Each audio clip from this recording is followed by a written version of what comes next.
Hola a todos, ¿cómo están? Espero que muy bien. Sean nuevamente bienvenidos a esta su serie y su canal. Hablemos de historia de Venezuela.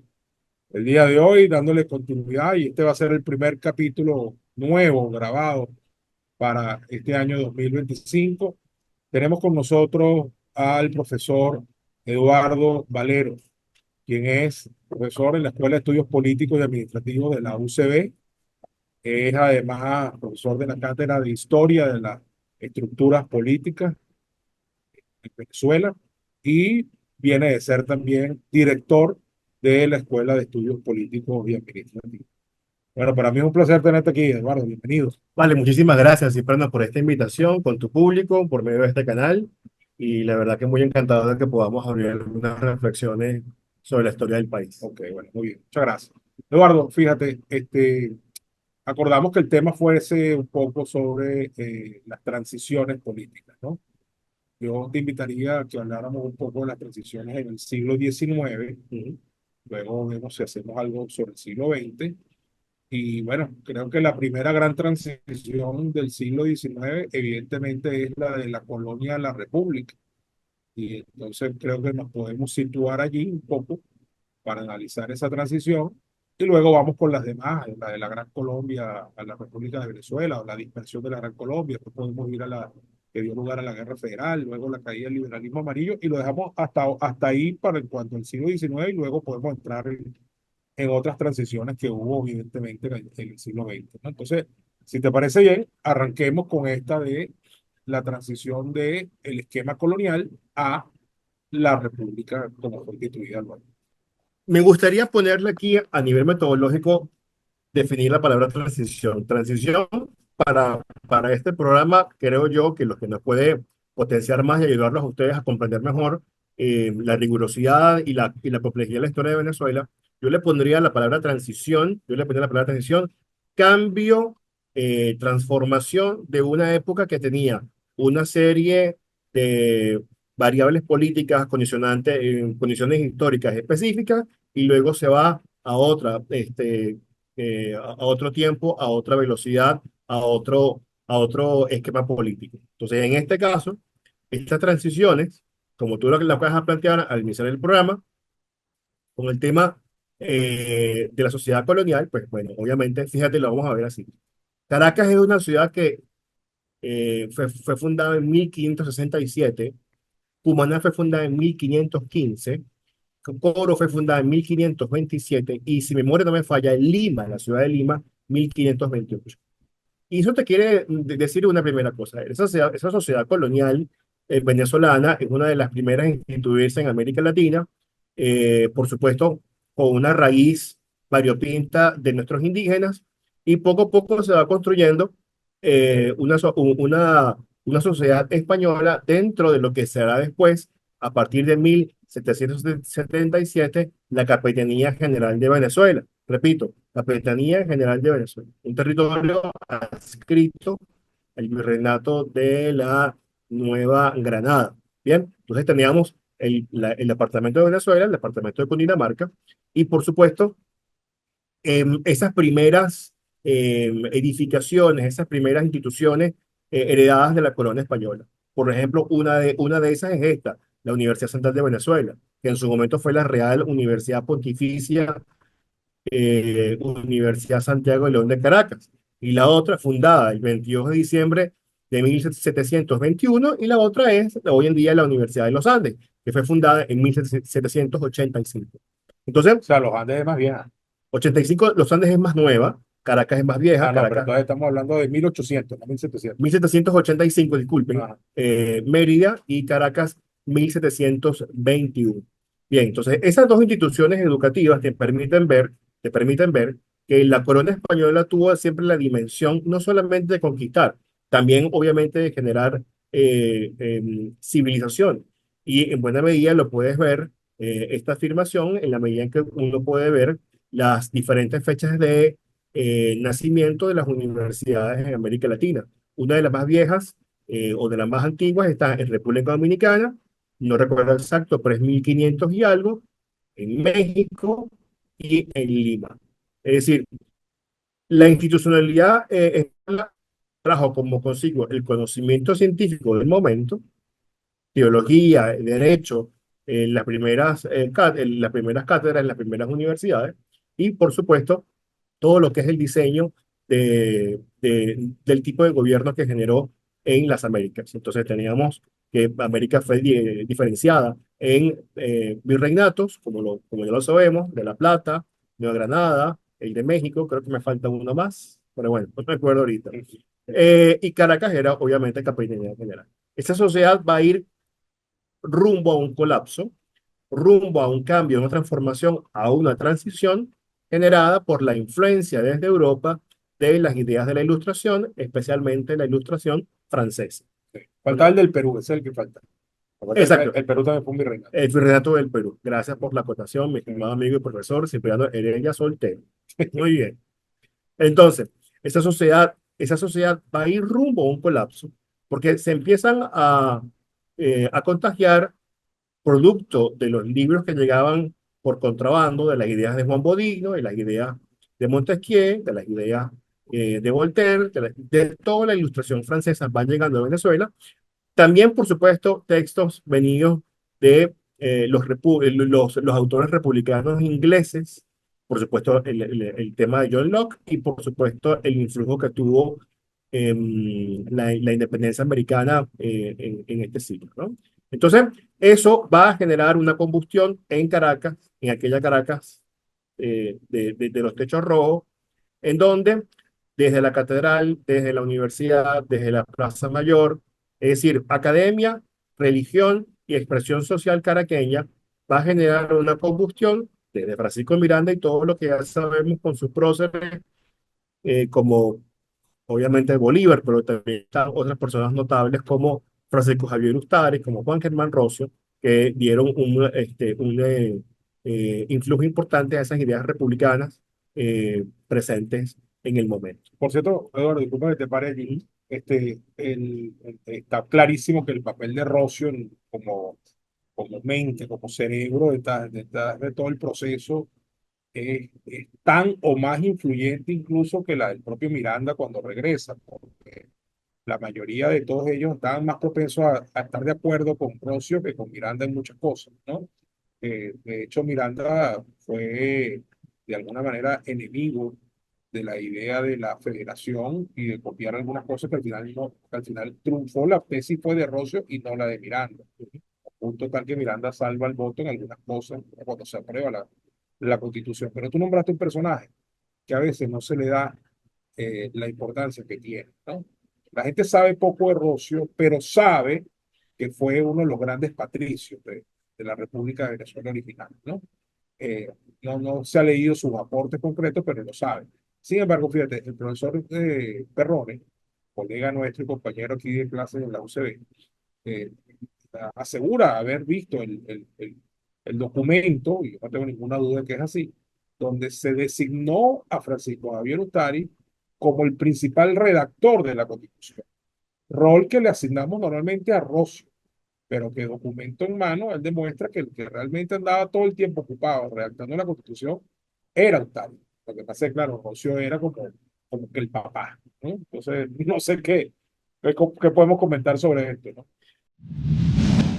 Hey, por cierto, ¿ya se suscribieron a nuestro canal? Bueno, acuérdense que pueden hacerlo en cualquier momento simplemente con apretar este botoncito.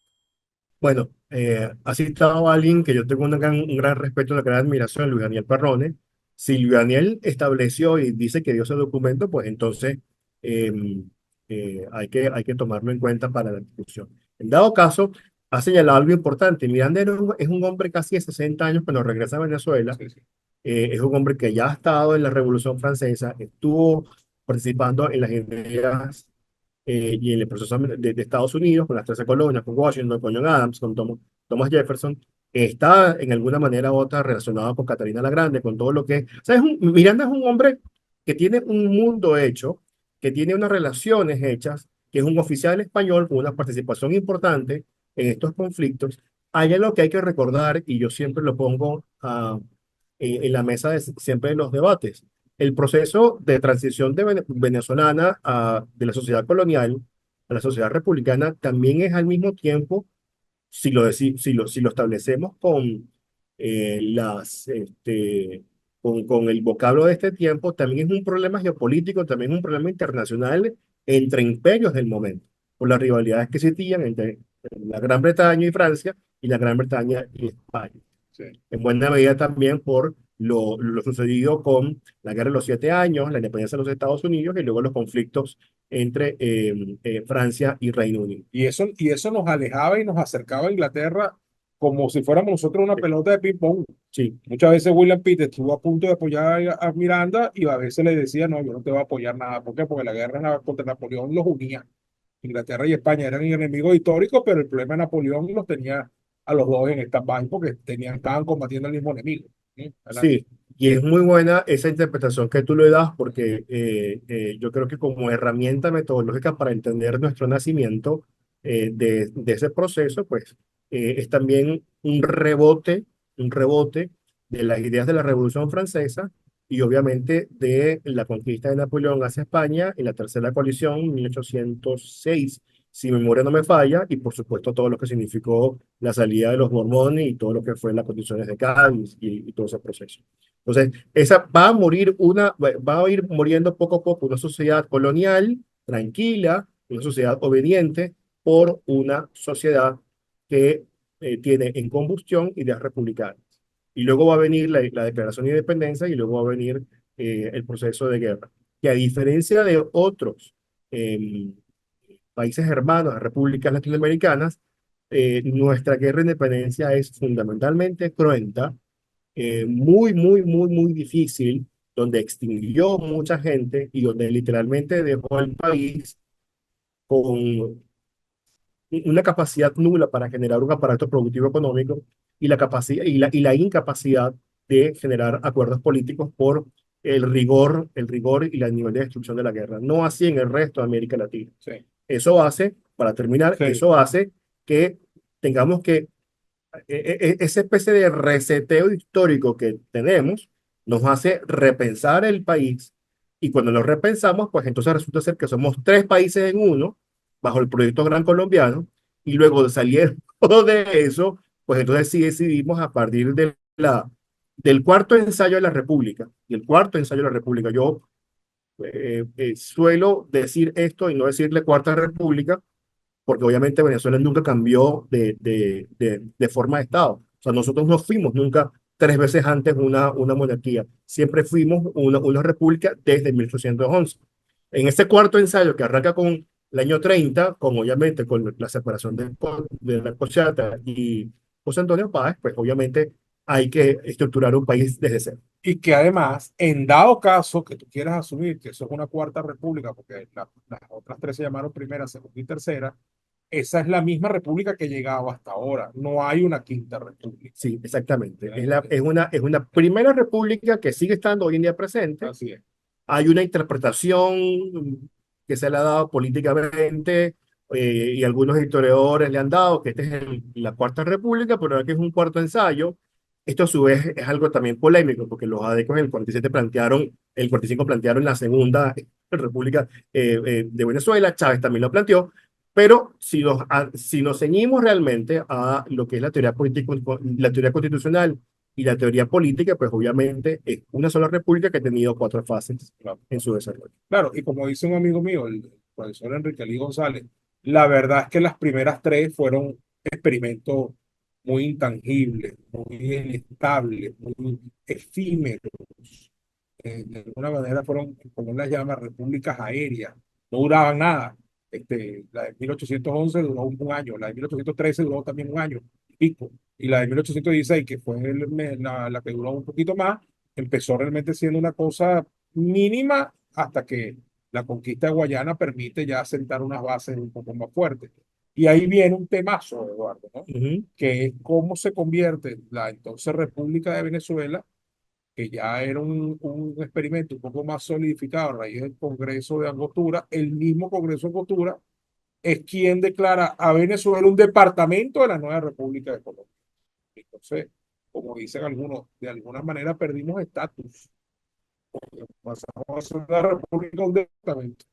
Bueno, y eso te va a generar también una serie con los años va a ser en la combustión para que de Santander, Páez en Venezuela, con José eh, Flores en Ecuador. exacto, quieran dinamitar el proyecto bolivariano, el proyecto gran colombiano, en buena medida porque estaban también esos egos del lado bogotano, del lado caraqueño, y eso también tiene que ver en alguna medida, Cipriano, porque el proceso de nacimiento de Venezuela nace a raíz de lo que, como dice el himno nacional, seguir el ejemplo que Caracas dio, las provincias, pero Venezuela era un país, mucho más, perdón, la Capitanía General de Venezuela tenía una presencia mayor del concepto federal muy distinto a las tendencias centralistas conservadoras bogotanas heredadas de el virreinato de la Nueva Granada. Entonces, cuando llega la Convención de Ocaña y Bolívar se declara dictador para poder salvar el proceso, pues obviamente ya estaban los gérmenes de esa independencia de cada una de las partes y lo que luego sería después Colombia y luego sería después Venezuela. Y hay que decir, Eduardo, que fíjate, la idea de la república, usaste un término interesante, ¿no? Las ideas republicanas estaban en combustión. Eso es correcto, pero hay que decir que para 1811, cuando se declara y se constituye formalmente la república, la verdad es que esas ideas estaban en la mente de muy poca gente, eso hay que decirlo, porque la sociedad patriótica y la mayoría de los diputados de ese Congreso eran una élite eh, pequeña, una élite intelectual y también económica, ¿no? Porque eran básicamente mantuanos. A pesar de que el profesor Luis Salamanca, también compañero nuestro, ha hecho un estudio sobre las elecciones de 1811 y ha determinado que lo que podría ser entonces la clase media del momento también tuvo una importante participación en el asunto, ¿no? Pero no dejaba de ser las ideas patrióticas una idea de élites, una idea de muy pocos. La independencia no fue popular ni durante la Primera ni durante la Segunda República. De hecho, muchos interpretan que parte de las razones del decreto de guerra-muerte firmado por Bolívar en Trujillo en junio de 1813 es para partir las aguas y estimular a la gente de aquí a que luchara para este bando y no para el lado de allá, porque lo que había hasta ese entonces básicamente era una guerra civil. Y además de eso, quiero complementar tu comentario con algo, toda transición, mi estimado amigo, profesor y bueno, compañero de tantas luchas, toda transición también genera dolores en el corazón. Mm. Y quiero resaltar aquí, y no me quiero imaginar cómo debió haber sido esa relación entre Simón Bolívar y su hermana María Antonia, en donde María Antonia no estaba a favor de las ideas republicanas de su hermano y su hermano sí. Y cómo el leer los procesos políticos en el momento, en el rigor de los acontecimientos, siempre, bueno, por la misma libertad humana de pensamiento y de percepción, pues unos se alinean hacia un lado, otros hacia el otro, y eso genera unos requerimientos muy fuertes, ¿no? En el caso del Libertador estuvo presente. Sí. Ahora, también, Tuvo que sacar cuando la misión venía vos y ella no se quería ir, pues no, yo me quedo aquí y no me va a pasar nada, no te va a pasar nada. sí, Vos no ando comiendo cuentos, ¿no? sí, sí, y uno que en alguna medida también ha sufrido las transiciones del siglo XX venezolano, ahora estamos en el XXI, sabemos que cuando estos procesos se generan, pues obviamente a nivel familiar, a nivel de amigos, y a nivel de compañeros, pues también la gente cuando se asume y se abraza las pasiones del momento, pues estas cosas pasan, ¿no? Sin embargo, tocaste un tema muy importante, las repúblicas eran un hecho netamente que lo percibía la élite y esto hay que explicarlo y reforzarlo. Era un país, primero, un país dividido en sectores por castas y a su vez por el color de la raza. Y esto es muy importante decirlo, porque al morir ese sistema de castas con toda la institucionalidad española de por medio, gracias a la guerra de independencia, y al abrirnos a un país que luego va a tener que vivir 70 80 años de violencia política en todo el siglo XIX, una de esas cosas que nos permitió superarlo fue justamente el acercarnos a nivel racial. Y yo comparo esto, Cipriano, ¿me permites Sí, sí, la, adelante, la, adelante, adelante. el ejemplo? Yo conocí hace unos años atrás, cuando estuve becado en los Estados Unidos, conocí la ciudad de Nueva Orleans. Nueva Orleans es la capital perdón, es una ciudad de Luisiana, la capital creo que es Baton Rouge, pero Luisiana es el sur de los Estados Unidos. Yo recuerdo que entrando al hotel, en el French Square, entré con las maletas y el Botones, un señor afroamericano, que se notaba obviamente que no tuvo la formación y la preparación, me saludó y luego al tiempo bajé a tomar aire fresco en el hotel y bueno, dar los primeros pasos sobre la ciudad.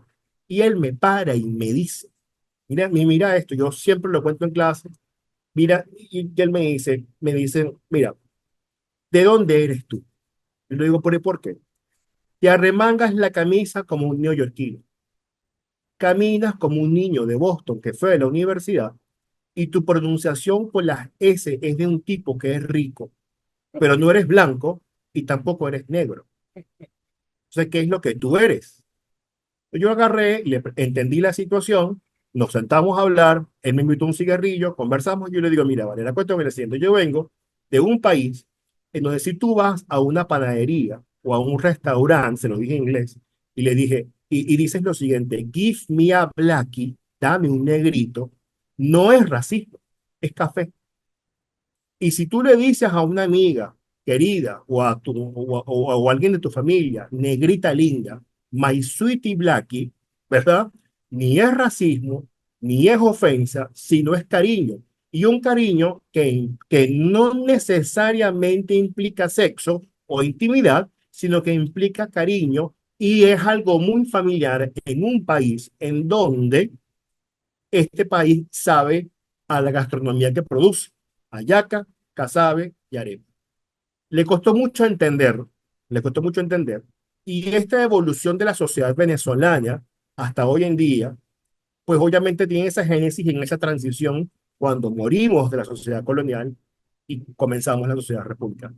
Todavía hoy en América Latina, mi estimado amigo, hay ciudades en Perú, en Ecuador, en donde esa institucionalidad colonial en donde el blanco es el que manda y el indígena es el que Sí, obedece, todavía sigue sí, existiendo. todavía queda marcado el tema de las castas, muy, muy fuertemente. Bueno, Eduardo, fíjate qué interesante lo que estábamos hablando antes de cómo Páez, Santander, Flores, muchos otros, vamos a estar claro que muchos otros. ¿Sí? Al final Bolívar estaba casi solo con su planteamiento, ¿no?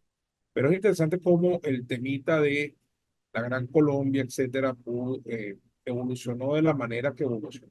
Y yo siempre trato de entender las cosas desapasionadamente porque yo no creo que comentar cosas sobre el Libertador, sus aciertos, sus errores, sea ser antibolivariano. Yo creo que simplemente a los héroes hay que estudiarlos en su justa dimensión. Eran hombres y mujeres al fin y al cabo, ¿no? Entonces, sin decir que fue un error, obviamente el proyecto de Bolívar, que era grande y era soñado, etcétera, que pudo consolidarse solamente hasta la instancia Gran Colombia, pero que eso en Panamá incluso se fijaba objetivos que iban todavía más allá. Sin duda alguna terminó siendo un problemita. Tú puedes decir, podrías decir, que es por una visión más corta de los héroes nacionales de cada una de las regiones. Sin embargo, había argumentos de fondo importantísimos. Tú sabes seguramente que el gran problema de dilucidar, por ejemplo, en la Convención de Ocaña, uno de los grandes problemas era la visión federalista y más autonomista de Santander y sus seguidores versus la versión absolutamente centralista de Bolívar. Ujú. Y eso era un temazo. Claro. Allá y aquí, ¿no? El tema de la presidencia vitalicia que planteó en la constitución de Bolivia, que era realmente su pensamiento. Mucha gente decía, bueno, ¿qué es una presidencia vitalicia y hereditaria? Eso es una monarquía con otro nombre, ¿no? Y al final, la guinda de esta torta, Eduardo, el debatico ese que hubo después del atentado, cuando muchos empezaron a acariciar la idea de convertirnos en un protectorado, traer un príncipe europeo.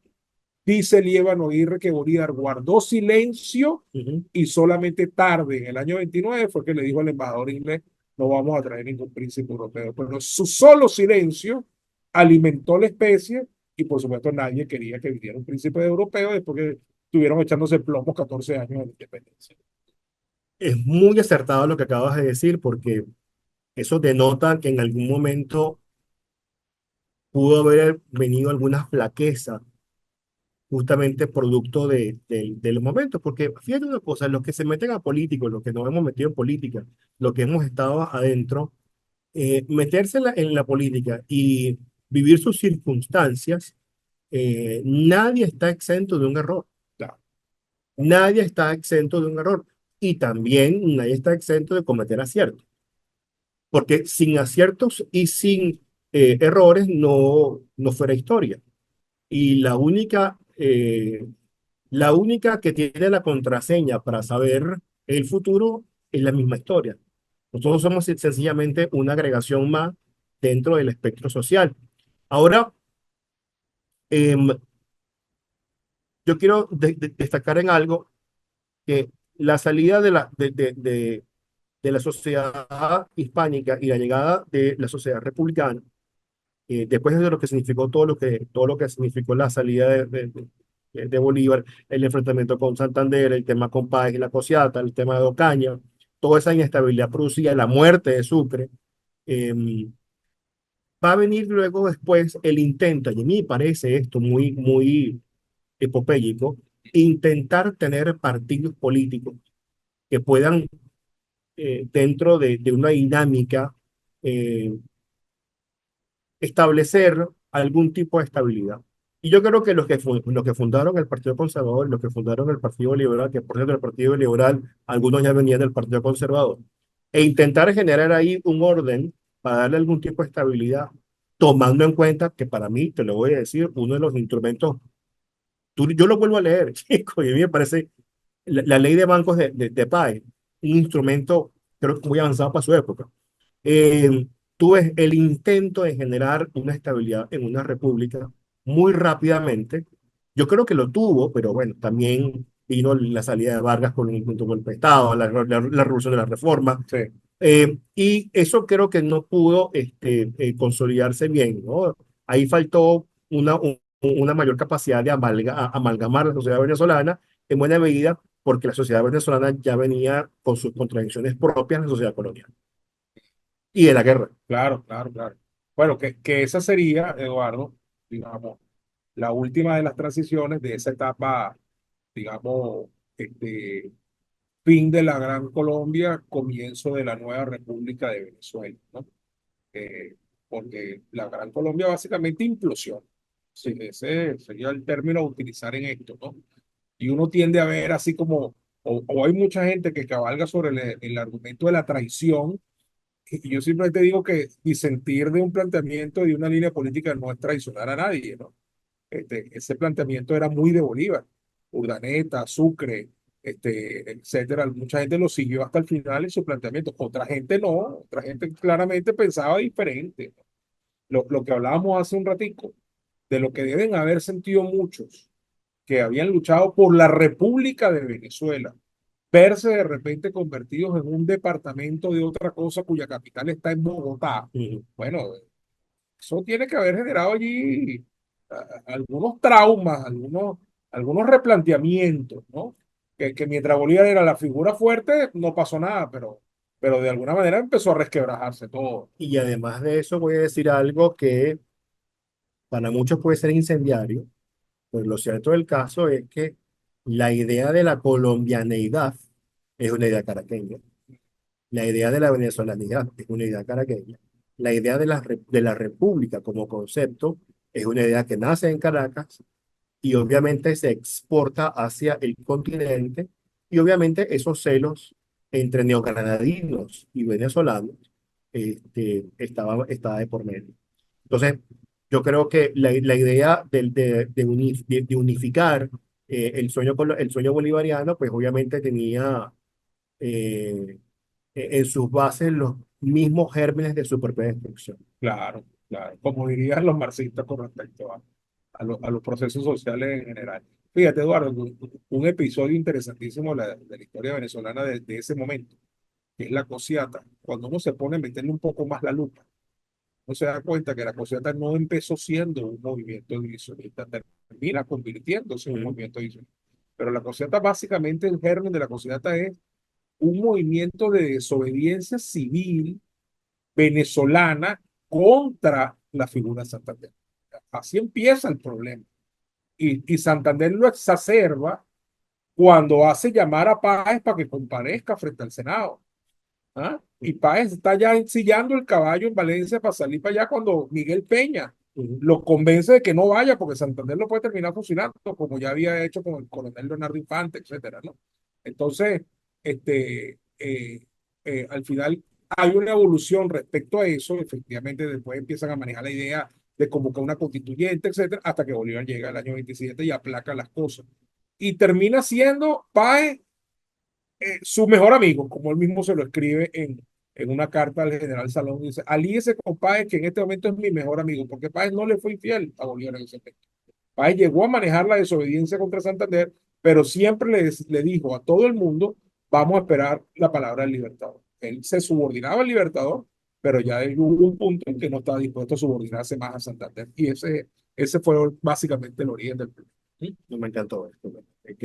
Sí, sí, sí. Esas peleas, esas disputas sobre cómo entender ese proceso gran colombiano y que, bueno, está generando todas estas cosas, ¿no? Hablando sobre la Cosiata, ese movimiento que termina con el nacimiento de Venezuela y el proceso que va a iniciarse a partir de 1830 con el primer Congreso Constituyente venezolano, creo que es el Congreso de Valencia. Sí, sí. El Congreso de Valencia, De ¿cierto? Valencia. Primero declara a Páez presidente Sí, interino, sí. hace la constitución y vienen las nuevas elecciones y elige a Páez presidente Que constitucional. por cierto, la silla donde se sentó Cristóbal Mendoza está aquí en el rectorado de la Universidad Central de Venezuela, en buena medida porque el puesto del rector de la Universidad Central es prácticamente uno de los hombres de la República. Ah, claro, claro. Que por cierto, al principio hablamos de la fecha y tal, ahí yo fui el que me enredé. Cuando tú decías 1721, claro, te estás refiriendo a la Real y Pontificia. Sí. Y después venían los Andes en 1780 y pico.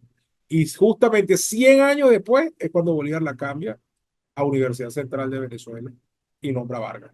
Y en el 2027 se cumplirán los 200 años del nacimiento de la Universidad Central, que es 1827, cuando Bolívar y Vargas tienen la conversación y Vargas diseña los estatutos republicanos de la universidad, que tengo entendido que la primera escuela, usted como egresado de esa escuela, la Escuela de Derecho, es una de las primeras escuelas, es la primera escuela de la Universidad Central de Venezuela, que pronto cumplirá 200 años. Así que hay que prepararse para, 300. perdón, 300 años, tienes toda la razón. 300 años habrá que prepararse para ese magnánimo evento. Sí, así es. Así es. Bueno, buenísimo. Bueno, Eduardo, creo que hemos cubierto este periodo muy, muy largo, pero muy importante dentro de nuestra historia, básicamente la génesis de la República de Venezuela. Fuimos desde 1810 hasta 1830. Creo que valdría la pena, ahora sí te lo planteo formalmente, hacer el recuento del resto de las transiciones. En el siglo XIX va a haber otras más, no menos interesantes. Y luego, si estás dispuesto y quieres, pues podemos incursionar incluso en las del siglo XX, que tampoco son pocas y son también muy interesantes, ¿no? Depende de tu disponibilidad. No, vale, yo encantado, encantado de verdad de participar contigo. Te confieso que tenía muchas ganas de estar aquí hace muchísimo tiempo, pero bueno, uno tiene que esperar que las invitaciones ocurran en el momento preciso, pero muy encantado de volver a repetir en el momento también de entrevista, de Muy verdad. bien, muchas gracias. Bueno, gracias a ti. Bueno, entonces, queridos amigos, tendremos al profesor Eduardo Valero con nosotros pronto otra vez hablando sobre las transiciones políticas subsiguientes del siglo XIX en Venezuela, que como ya dije, pues son no pocas y muy interesantes, ¿no? Así que bueno, muchas gracias Eduardo y gracias a ustedes por estar allí. No olviden suscribirse a nuestro canal, con simplemente darle aquí a este botoncito. También no olviden, si quieren, pues colaborar con nosotros, hacerlo a través del super gracias, darnos un like si les gustó lo que vieron y también dejarnos su comentario.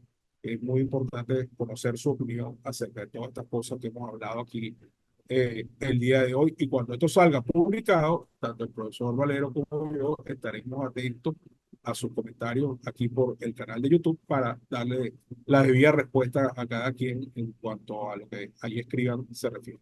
Así que bueno, muchísimas gracias. Gracias, Eduardo. Vale, muchísimas gracias, Cipriano. Encantado. Igual. Muchachos, los invito a todos a que construyamos futuro partiendo de la verdadera historia. ¿Me acompañan? Sí, Vamos pues.